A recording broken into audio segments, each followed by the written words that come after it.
এবার সাদ্দাম হোসেন ছাত্রলীগের সভাপতি, তিনি স্পষ্ট জানিয়ে দিলেন যে হাসিনা তো শুধু ফিরছেন এমনটা নয়, একেবারে বহাল তবিয়তে ফিরবেন এবং গ্র্যান্ড ওপেনিং হবে, গ্র্যান্ড প্রত্যাবর্তন হবে।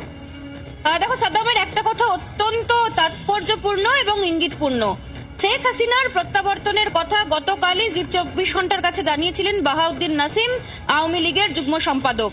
আরো এক ধাপ বাড়িয়ে সাদ্দাম হোসেন ভারতের কোন টেলিভিশন চ্যানেলের মাধ্যমে এই প্রথম মুখ খুলতে দেখা গেল সাদ্দাম হোসেনদের।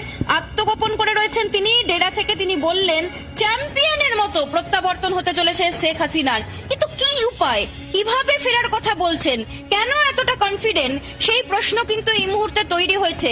বেশ কিছু কার্যকারণ সম্পর্ক অবশ্যই তার মধ্যে রয়েছে এবং বেশ কিছু ইঙ্গিতপূর্ণ আবহাওয়াও কিন্তু নতুন করে বাংলাদেশের মাটিতে তৈরি হয়েছে।